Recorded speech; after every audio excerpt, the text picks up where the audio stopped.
Welcome everybody to this exciting webinar, which is a collaboration actually between myself, I'm Emma Fitchett, and the beautiful Diomira D'Agostino. Hi Diomira. Hello, thank you so much. So today we are going to be talking about the living mythology of the land. Diomira and I met in France last year on a lavender initiation and discovered that we have quite similar experiences of initiation through the plants and through the beings of our respective lands. And actually, Diomira, you've spent quite a bit of time here in the UK, haven't you? And so we just thought, yeah, let's share this because this subject of connecting to the land, connecting to nature, connecting to the earth is so important right now. And so there might be quite a few of you who don't know me and don't know Diomira. So my name's Emma Fitchett. I'm a plant spirit healer, shamanic teacher, author, and producer of a flower essence range, the Plant Consciousness Apothecary. And I have been working with geomancy. I'm trained in geomancy as well, which is working with the earth energies. And through the plants and the trees that I have been working with for many years, the spirits of, I have connected to the beautiful telluric forces of the land, but also the beings that live there and the other realms within the land. So I'm looking forward to sharing with you today about that. Diomira. Thank you so much, Emma. I'm so excited to be here with all of you, weaving in the conversation of the mythic realms. So, I am a flower essence healer, a soul astrologer. At the heart of what I do is mythic embodiment, is also, I would say, a spiritual ecologist. And for probably the last 20 years, I have been traversing many lands, many sacred sites, but also sitting and listening to the whispers of the land, the whispers of the web of life, and that beautiful otherworld ecology that rises up from the land to interact and engage with us. My journey began with a whole lot of soul searching and finding and remembering and forgetting and remembering again. And it took me into a very deep process of healing and transforming who I thought I was at the deepest level. And so now I co-create with the spirits of the land here where I live, where I call home. I'm so honored to do that. And I hope to be bringing a little piece of that into our conversation today. So thank you. Fantastic, thank you. So let's define what we mean by mythology, because this can kind of bring up lots of kind of different concepts for people about what we're actually talking about when we're talking about the living mythology of the earth. How do you understand that? So the living mythology of the earth, what needs to be said when we talk about myth is that a lot of times we think of these old dead stories that have no relevance to us today, or if they do have relevance, it's simply at a an allegorical, metaphorical level, right? Where we can work with them in those ways to support psychological processes. But when we are talking about mythic, Emma and I, in this context, we are talking about something that is alive, something that is living, and something that each and every one of us can and are being invited to step into and engage with at this time on the planet. And so the mythic is not imaginary. The mythic is not exclusive to reality.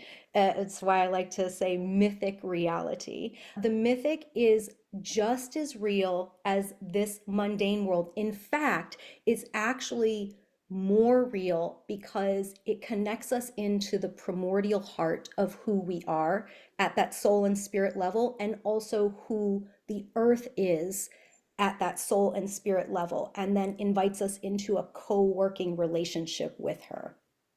But I'd love to hear how you think of Yeah, mythic as yeah. well. Likewise, I echo that. And I think for me, mythology, and for a lot of people, conjures up this idea of like really expansive lengths of time. And so we are talking about things that are really old, absolutely. You know, this is the ancient memory of the earth, but it's still alive. And so it's very present. And that's the beauty of what we're talking about. So in my tradition, which I'm Celtic, so I'm in the Celtic tradition, but I do understand other traditions as well. And, you know, these concepts aren't exclusive to Celtic history, but there are beings and there are ancestors and there are forces and deities that live within the earth, or the inner realms of the earth, the inner energetic structure of the earth, who are still alive and still present. And so it's these particular beings for me that you can associate. They do pop up in the mythological stories of like Taliesin in these lands, and beautiful Ceridwen, and these are beautiful beings, Rhianrod, the weavers of the web. These are all beings that you can actually speak to and communicate with and contact through particular places in the landscape or through nature. And so mythology is both ancient and present at the same time. So why is it relevant today, though? We wanted to kind of present this webinar because connecting to the mythology really kind of anchors you into your roots, anchors you into the reality, actually. And it sounds quite odd, but actually when you're connecting into those places, it just feels more real than the mundane world. And so that can feel quite dreamlike, actually, when you've been into the mythological landscapes. But these times that we're in are really tumultuous. And so we're really in changing times. You know, I don't think anybody can have missed the fact that you've got crazy stuff going on in the US, whether it's people perceive it as good or not. There's change here, and change is uncomfortable. And we've got a lot of change happening here in the UK as well. And so how can this mythology help us in today's world? If we look at a bigger timeline of things, you know, I watched a really great presentation by a guy called Bibu Dev Misra. And he is this Indian guy who has researched, calculated the end of the Kali Yuga. And there's a lot of debate around the Kali Yuga timings and dates, because people have translated it from the Vedic scriptures, which are really, really old. And so Alan Watts says it ends in like 100 years' time.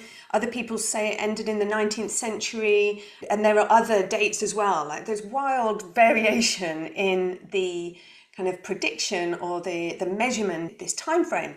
But of course it doesn't start and stop anyway. You know, things don't work like that. There's a long kind of bleed period where there's this transition.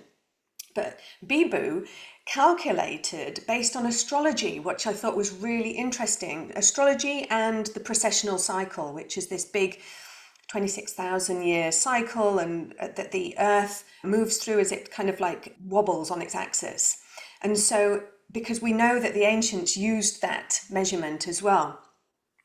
And so he's calculated the end of the Kali Yuga to be 2024 was the end. And then we've got this 15-year cycle from 2025 to 2040 that's like the transition, where we're just literally transitioning, not into a golden age, unfortunately, but we're transitioning into an age of balance, where we've been in the Kali Yuga, where there's been this predominance of the darkness, where, you know, the dark forces have really had a stranglehold. I don't think we need to kind of explain that to anybody, do we? But we've incarnated at these times to see this change. I know I have. And so when I came across Bibu's work, I was just like, oh, that resonates. And, you know, even if he's wrong, I'm happy to go with it, you know, because it feels right. because we're in this year is a transitional year, isn't it? The astrologer in the room. Yes, and there's one thing that kept coming to me over and over and over last year as I was really tuning into the energies of this year. And again, there's a lot of conflation about these greater cycles.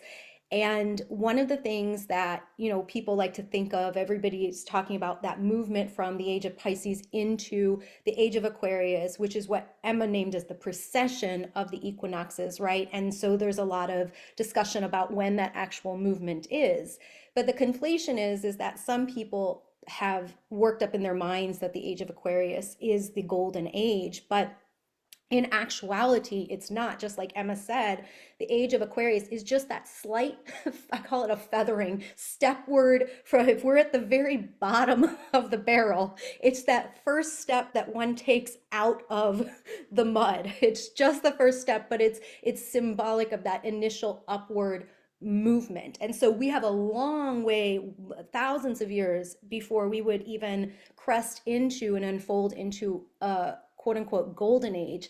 However, why this time period that we're in, and I'm going to break down the year that we're in right now being important in just a moment, but why this time period is so important is because I see it as we are the last line of defense, meaning that what we do matters, meaning that we are actually at that threshold moment of change when literally we are in the throes of changing from one time period to another, from one age and old reality to a next. So all of the actions that we take, both individually and collectively, really matter because we are laying the stones that others who come after us, our descendants, will hopefully be able to walk upon. And so speaking about this year in particular, 2025, many of us have probably maybe are aware of the why everybody is talking about this year, first of all, which has to do with the outer planets. The outer planets, meaning the planets that come after the asteroid belt. We all know those guys: Jupiter, Saturn, Uranus, Neptune, and Pluto. They move a lot more slowly than the guys on the inside of the asteroid belt. And so whenever they make big movements, like moving into a different sign, everybody pays attention. It's a big deal because it's an energy shift that is felt not just at the personal level, but at the global and collective level. Well, this year in 2025, what's happening is that pretty much every single one of those outer planets is changing signs. And most of the astrologers who do this great historical research have gone back all the way, I want to say before ancient Egypt, and they cannot find a time period where every single one of the outer planets was changing signs. So that in and of itself is extremely significant. And for any of you, yeah. I think it's because they hold like the fabric of life, don't they? They hold like the structure and the background of our life, so it's all going to shift. Yes, exactly. These outer planets are essentially weaving the structure of reality.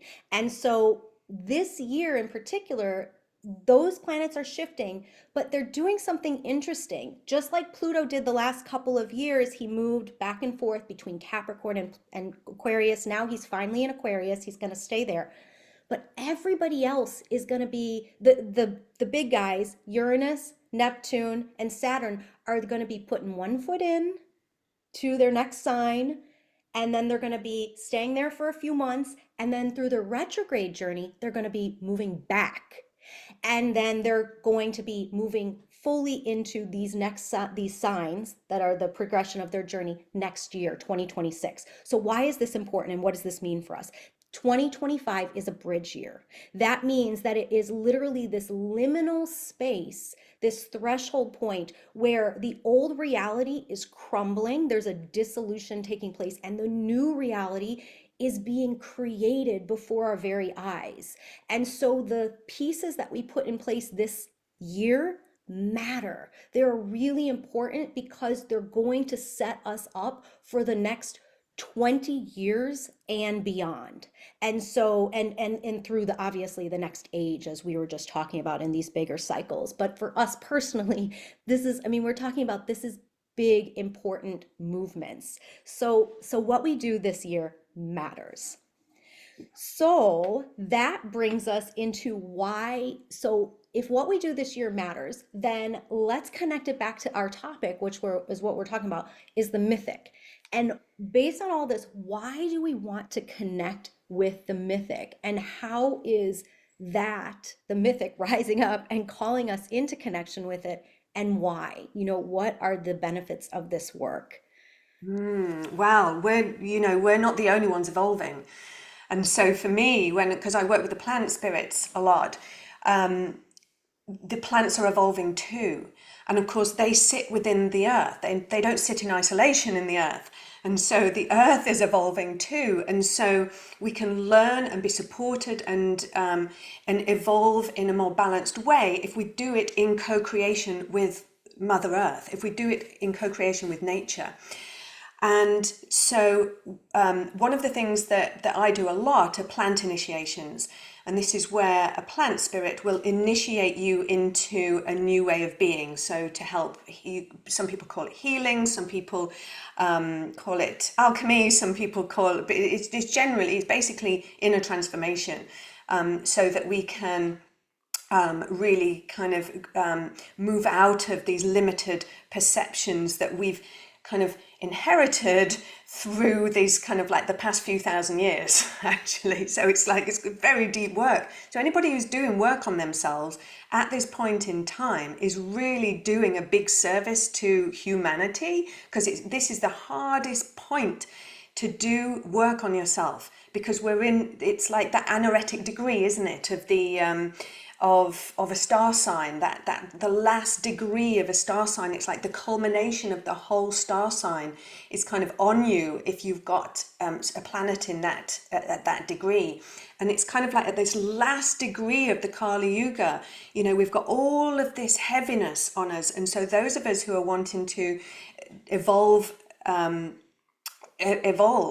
it is really difficult. So those of us who are doing it, big kind of slap on the back, well done, because it's not easy at all. But the beauty of it is when we work with nature and we work with the land and we work with the forces in the land, we're actually really supported. And one of the things that has come through really is this the concept of working with the other world. The other world in Celtic tradition, and it's in many traditions, but we call it the otherworld in the Celtic tradition, or the underworld. And it's this kind of like that, this parallel reality that you access through your inner planes, and so you go inwards to access it. And so you can go into the etheric body of a tree and travel through the tree to take you to places. And of course, it works through our imagination. It works through the imaginative faculty, because we perceive energy, we perceive forces in the land, we perceive it through our imagination, but it doesn't mean it's just imagination. That's our creative imagery. Okay, and so there's a whole process of being able to determine, what you've made up, because we all make stuff up, and what is actually an objective reality, or what is. It can be both. It can be subjective and objective at the same time. That's the beauty about the other world, and so working in the other world is in this mythological landscape. That's what it is. The other world, it's in all of the Mabinogi. It's in all of these ancient stories about journeys to the other world, because it is such a transformative place. And because whatever you carry in your heart, you meet in the other world. And so there are many ways to access the other world, through the plants, through sacred sites. Actually, you can connect to. We have many stone circles here in the British Isles, and other sacred places that you can where the veils seem thinner between the different worlds, and so we can access those realms. You've been to the British Isles quite a lot, haven't you? So Yeah, how did you find accessing that kind of that landscape here? So for me, my journey really, I was really initiated through land itself. Land and sacred sites were what brought me into the underworld and an experience of the mythic in a very early part of my journey. And so, one of the things that one of my practices early on was really listening to the whispers of the land that had resonance with my soul or with my blood or the crisscrossing of both. And then answering that call and making these pilgrimages to sometimes known sacred places and other times unknown. There was nothing written or understood about them, but I would just trust. I would trust the inner call of my own soul in combination with the call of the land. And when I would make these pilgrimages, of course, we all evolve in our maturity and consciousness. I think early on, looking back, I was quite hilarious. I would sometimes, I would have this sense of urgency and like, I was like this detective that I had to find out, what was the songs that were singing to me, metaphorically speaking. What were these stories that were rising up from the heart of the land to speak with the stories in my own soul? And over time, I started to cultivate patience where instead of trying to pull a story out, kicking and screaming, I would just show up. I would show up for myself and I would show up for the land. And it was through that dropping in with no expectation whatsoever that a story, the story of the land would rise up. Now, I have to make this distinction here because when we have any kind of psychic faculties, trained or untrained, what can happen is there's a lot of imprints in places, in everything. And so, if going back to what Emma was saying about discernment, we can tap into a many of the different imprints that are in a place. And, they can be anything from imprints of trauma and war or imprints of the story of the different cultures that were there.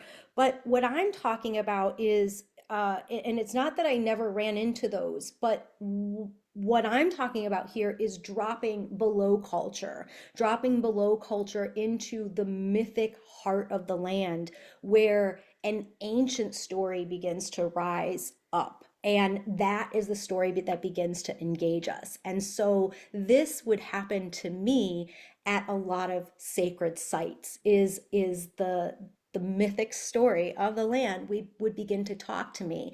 And then this magical thing happens where we realize that there's no separation between the story that it is being sung to you and your own story. Somehow you've stepped into the story of the land and now you're inseparable. And that's some of the beauty of this work, is that when we step into relationship with the mythic story of the land, we see that we are not separate from it, that it's been singing us back home into remembrance of who we are in relationship to the great web of life and the web of weird.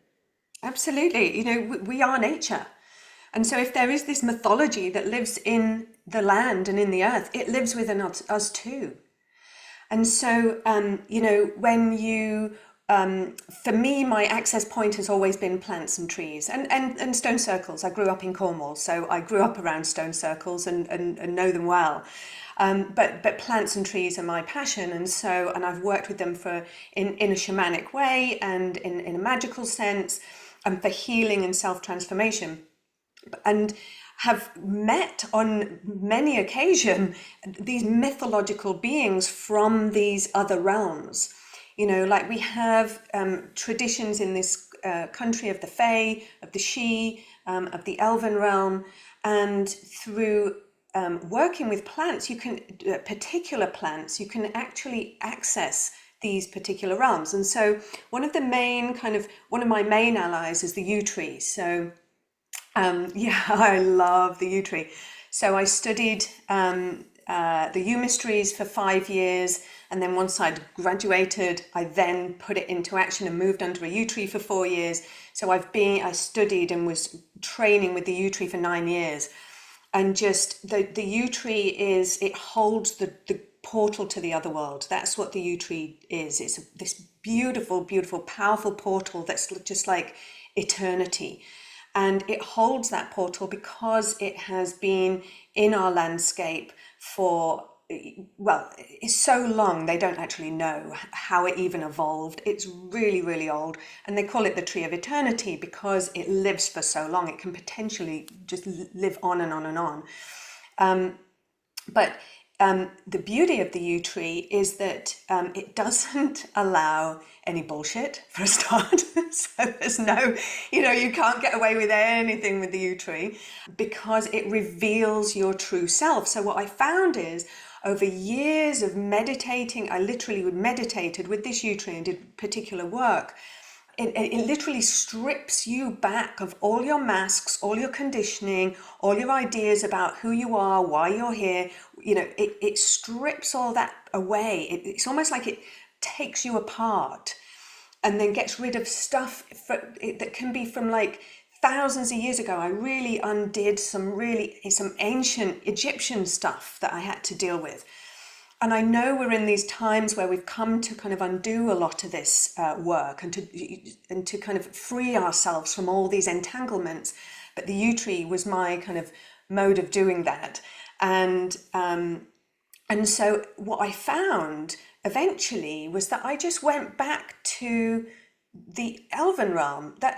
All the time I would just kept going back there, and eventually it would just became apparent that I've got this strong connection to that particular realm. And so I was meeting these beings. They were teaching me different healing methods. I lived in the middle of Wales, and so the beings and live very surface in the land. Whereas I find in England that the beings seem to be a lot more deeper into the land because it's so populated. Whereas in Wales, because there's not that many people there, the nature spirits and the beings in the land just seem to be a lot closer. Seems to be a lot more wild there. Although Penwith Moor is very wild, if anybody knows Cornwall. Anyway, so the U tree really kind of helped me to understand my mythological origins and what good is that then? You just think, oh, well, great, it's just a concept, it's just a story, but it's not. It becomes this living force within you. And as a healer, what I found that if I go through an energetic process of before I start because I cleanse people's energy fields. I work remotely, and so I've been doing it for years, and so this is a byproduct of working with plants, as you just become really psychic, what I found was, though, that if I stepped into that role, my mythological role, that mythological energy within me, then my healing capacity and ability was just so much better, so much more precise, and when I kind of studied this and looked into it, what I realized what I was doing was moving into this state of being that is more in the mental body. So we work a lot in healing and in the psychic realms, in the astral space.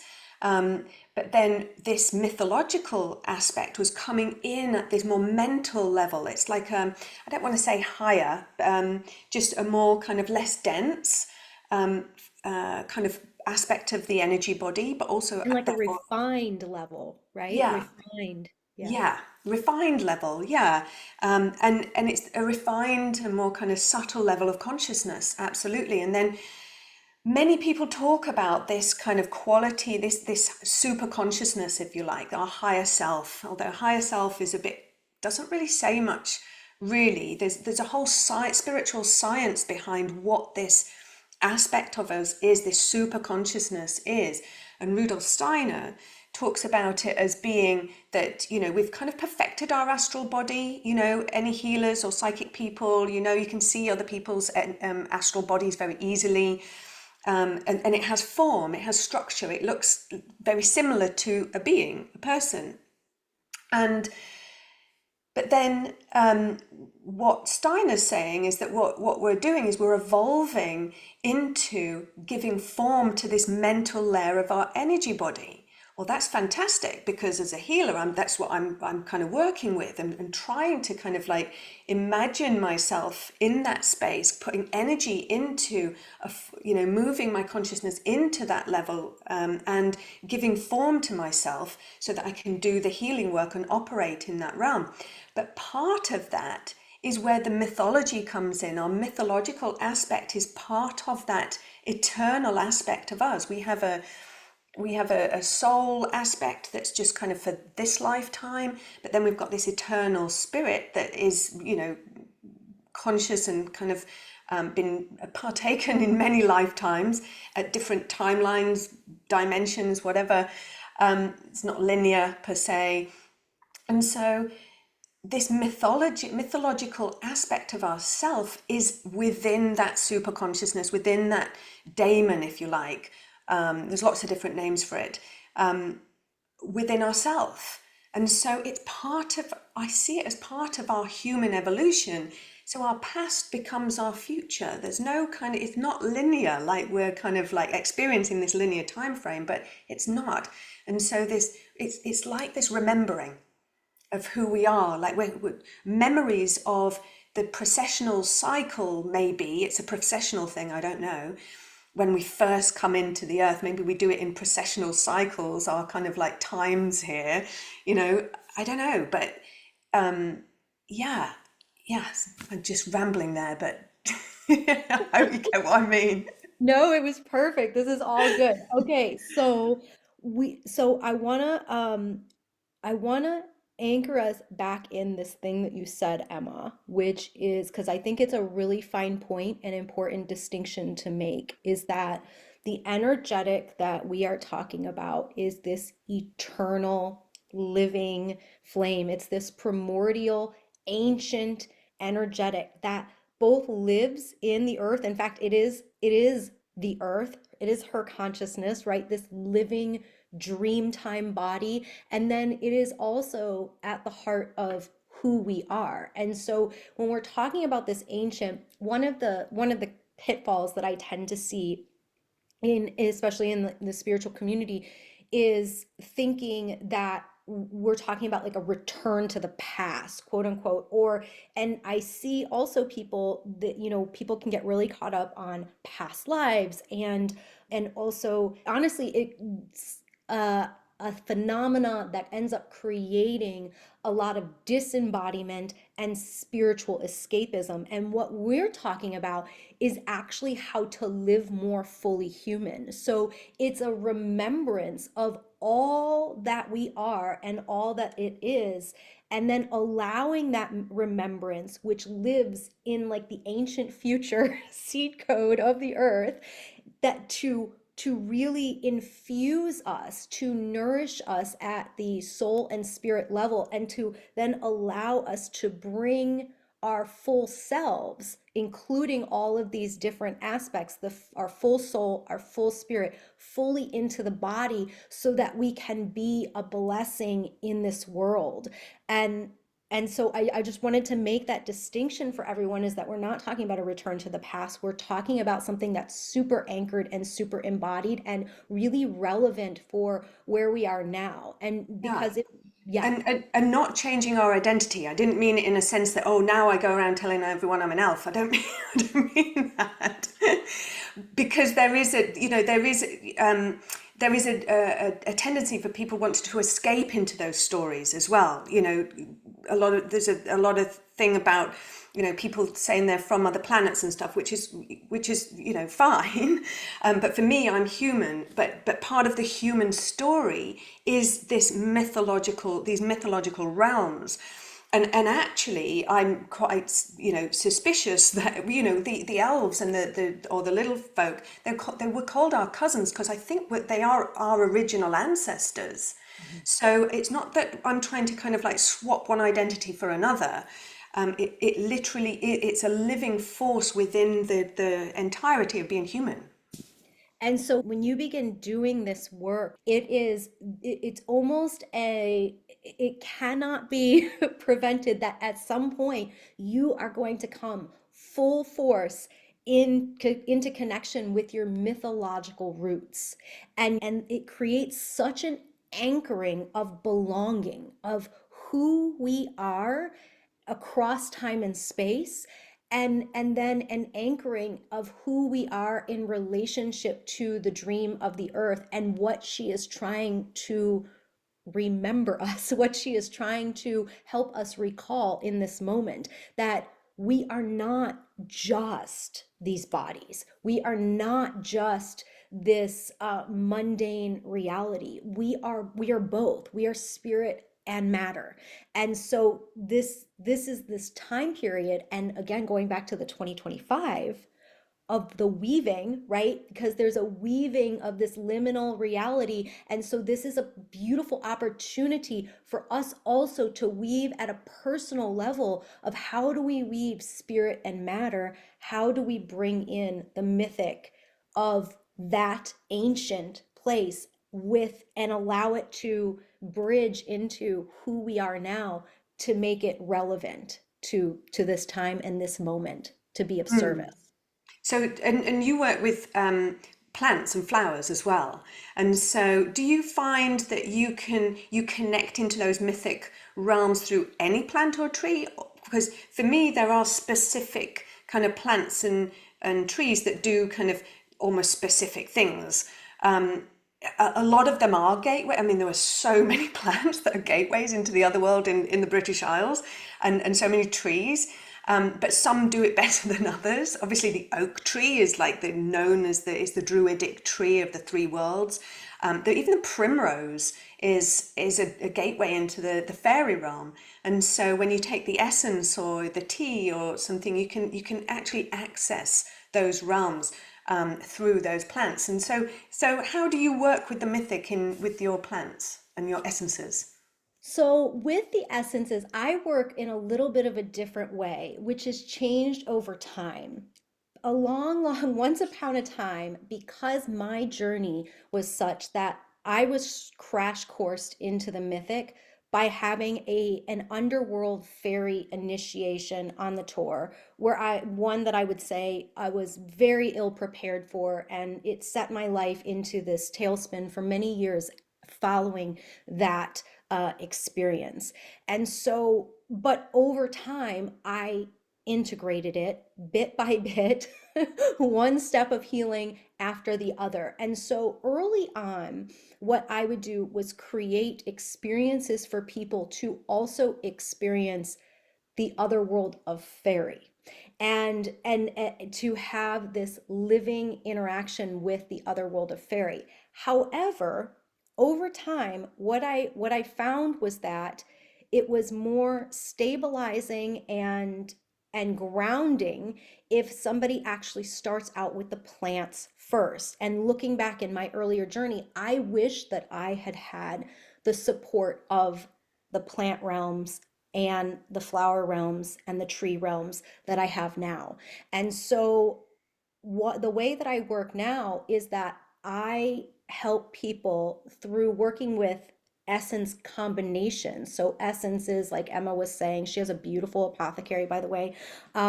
Essences are these vibrational signatures of the plant, tree, flower, or aspect of nature. And so I work with a combination of these that align with the person's soul frequency to help them remove some of the issues and unresolved trauma and unresolved egoic structures that are keeping them from remembering who they are. So once we get those out of the way, what I find is that there's this natural process of just them coming back online of remembering.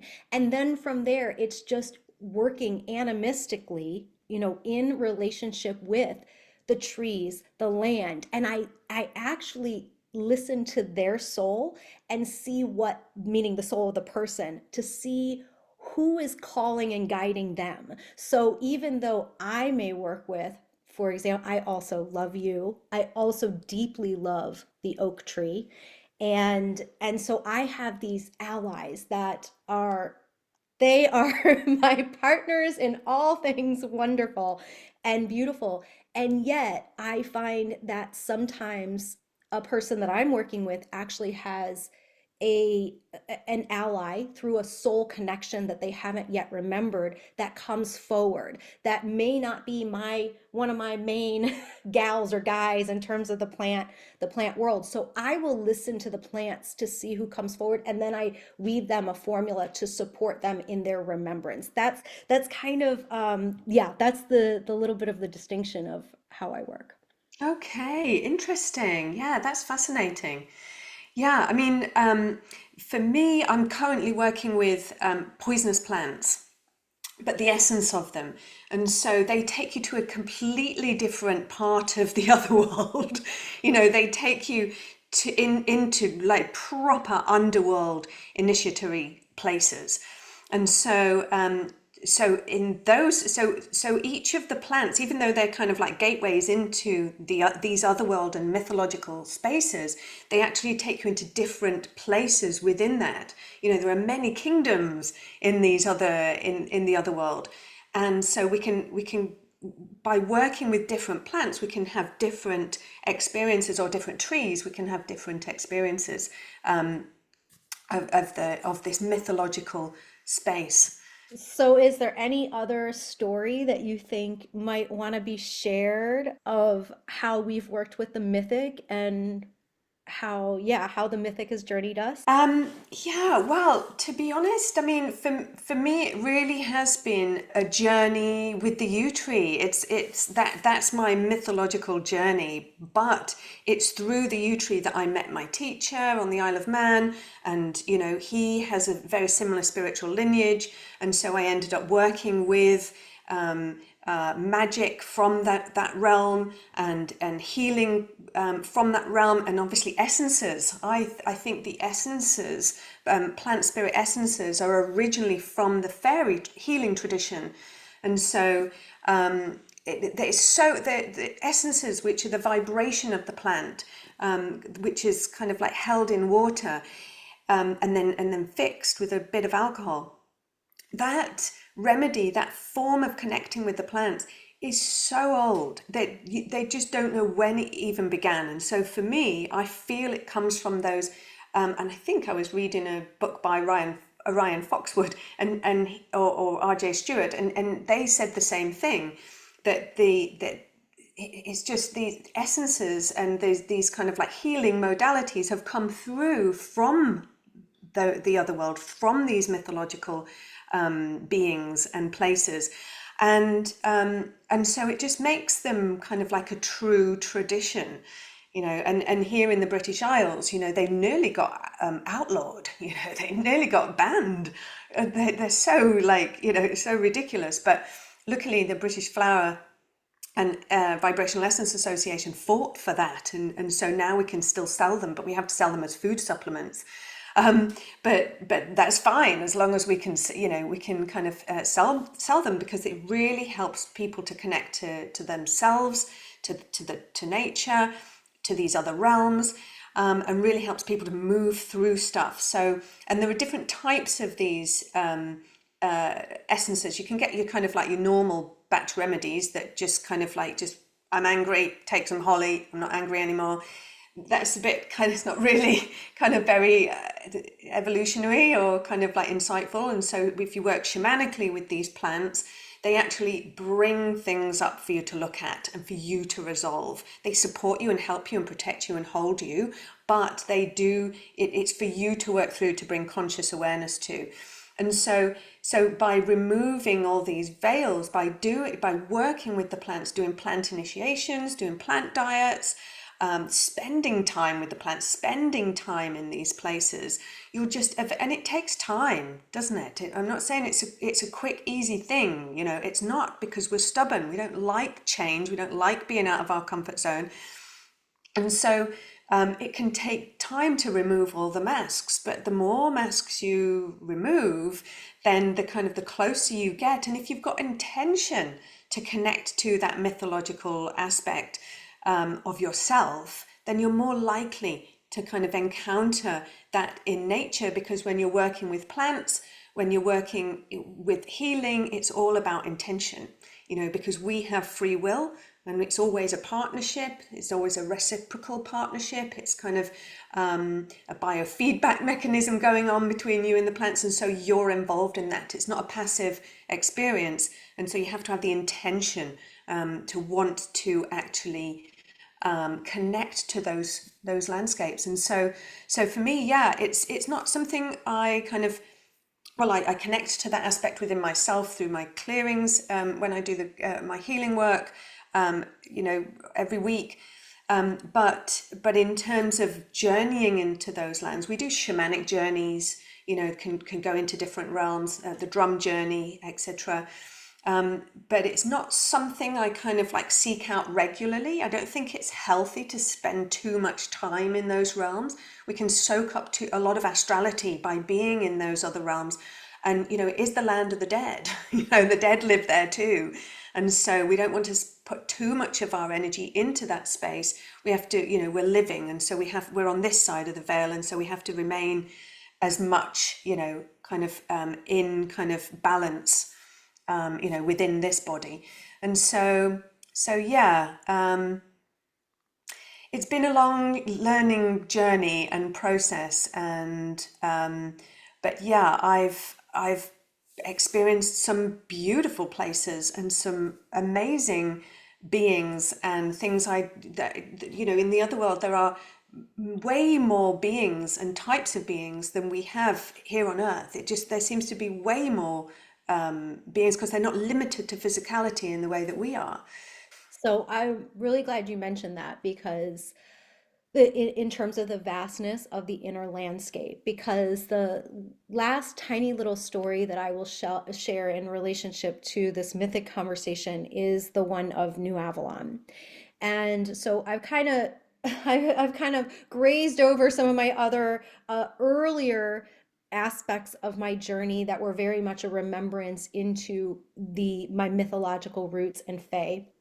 And I recounted that. I feel like I've spoken that story so many times, and stories can, anyways, they can dissipate after a while in terms of their power. So if you want to experience that story, you're more than welcome to read my book, Initiation, My Fairy Soul Awakening. It was an account of it's a magical memoir and a travel log, and it's exciting. And so I'll send you there, but I'm going to tell you about present day and how I came to be here, because this is actually, in some ways, I want to say it's the culmination of my mythological journey, and in other ways there is no destination here.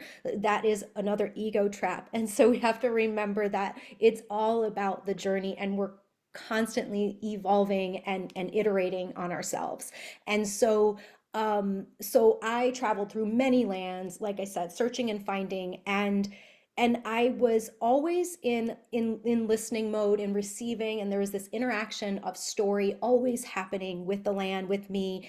And and it was about 10 years ago where this land that I'm living on now found me. And it was one of those last minute moments where it was, the door is closing. We had an offer in on another house, and we almost closed. And yet, at the last minute, the spirit stuck its foot in the door before it closed and said, wait a minute, wait a minute. And so, as soon as I went to visit this land and the home, I knew that the land had found me. And so the first couple of years that I was in this place, I just spent time listening, just like I had been listening to all of these different lands and all of these different beings across all these different, continents and places. And now I was sitting in one place, which for me was also an interesting practice, because I wasn't used to sitting in one place and wasn't used to really having a home. And so I was just listening for the first few years. And then I started to I started to hear the whispers of the land itself, and the beings that were here, the actual living forces, the guardians of this place that were connected to the different members of non-human non-human consciousness. So yes, the nature spirit consciousness, but also beings that are the she, the elven folk, the little people, the Yunwi Sundi, these other beings, the Sasquatch of this land started to whisper. And so, after a period of time in all of this listening, what ended up happening is that the dream of the land began to talk to the dream in my own soul. And before I knew it, we were co creating this sanctuary, garden, and sanctuary forest that is dedicated to the co-creative partnership of beings of Gaia. And so there are native beings here that are actually part of these lands, but then there are also beings here that have come as part of this relational experiment rather. And that's what I weave and work with each and every day. And why I call it New Avalon is because it's not because I imposed something of my old, this name, this cute name on this land that has nothing to do with it. No, because it's symbolic. And the land itself actually gave me the name because it's symbolic of what Emma and I have been talking about this whole time, which is that it is an ancient energy. It is an ancient energy, primordial. We're talking about pre-Atlantean, even pre-Lemurian in some cases, going way, way back. And at that, the heart of that, that is spread out in all of the earth. We can touch into that no matter where we are. And it was that energy that then rose up through the weft, like the weaving weft of this time and place. And so that's why it's called New Avalon. So it's this. So that's one of my most recent mythic experiences of what is possible when we listen to the heart of the land, the spirits of the land, and then we work in co-creative partnership with them. Beautiful, beautiful. We have a tradition over here. A lot of people work with dragons here. And yeah, because the dragon forces in the land and all the elemental dragons. And yeah, so, And and the dragons have giants. been getting louder and louder each year, haven't they? Absolutely. Yeah, more and more people actually are able to tune into those realms, I find. Yeah. And are having dragons as allies. Yes. Unruly dragons. They can be difficult to keep under control. Yeah, and they require a lot of power, don't they? Like Yeah. it requires your own initiation with coming to terms with your own personal power and then also a healing around your relationship with power. So anytime that we've been out of integrity with our own power, where we've given our own power away in this life or in another lifetime, anytime where we've misused or abused power, we've all done it. We've all been on both sides of the fence. So nobody should be on their high horse, right? So it's an opportunity to really come into deep relationship with power in the most integral way. And then we become a true, I think, ally. We make ourselves worthy to be good allies with the dragons. Otherwise, they're just going to cause chaos in our lives. Go around burning everything. Exactly. Yeah. So, yeah, I mean, one of the reasons why, I kind of talk about this stuff, and one of the reasons why I kind of, do webinars like this is because my fundamental kind of driving force for my life and my work is that, I've seen the effect on me of being seen by another world being, or being seen by a plant spirit, being seen and recognized and communicated, because I teach plant communication. And so when people see that, are seen or communicate with a plant spirit, it completely changes people's lives. It did for me.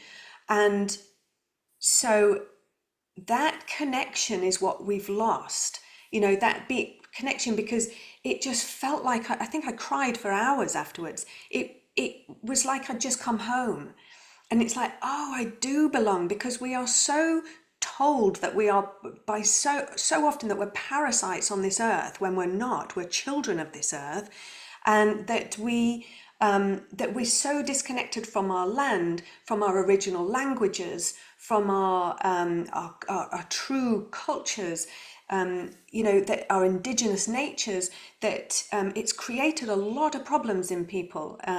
But by just all manner of things, but just by being seen by something and touching into a force that is, and recognizing that you're part of something that's much bigger than you, it really heals people, and it really helps us recognize who we are, why we're here, what we need to do to work on ourselves to make us better fit into that world. And so yeah, I mean, for me, that's my driving force. And I don't know about you, what's your reason for all of your work? I do this work because enchantment is the medicine of the now. Enchantment is what feeds and nourishes our soul and what feeds and nourishes our spirit. And so when we infuse ourselves with the medicine of enchantment, with the medicine of the mythic, and then we bring that back into our world, into our communities, we actually contribute to the healing. It's not through our not through our minds and what our egos think, but it's through that truly revitalized and re-enlivened human ensouled person that can come and then be of service, and we truly can co-create the living reality of beauty and kindness that we want to see in the world. That's beautiful. And that's actually a really beautiful place to end. Yeah. Yeah. So, yeah, if people want to connect a little bit more with you, actually, Adimira, have you got anything coming up with for people to join in? Yes.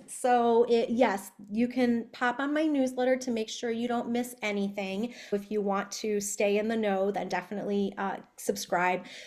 This is my book's third birthday this month. So I will be celebrating my book initiation's third birthday. I'm going to be throwing a virtual tea party celebration that everyone can come to. I'll have fun giveaways and there'll be readings. And I'm also going to be sharing some chapters that actually didn't get published, and talking anybody who's a creative or a writer, we can also talk a little bit about the creative process. And yeah, it's just going to be loads of fun. It's this month on the 19th, so that's coming up. And then the second thing is that I am opening my home for the first time in a very long time for private New Avalon retreats in the spring, so starting April of this year. So if that's something that you want to experience, which is coming to this land and just experiencing the co-created mythic beauty that has been cultivated over this last 10 years between me and all the spirits, you can have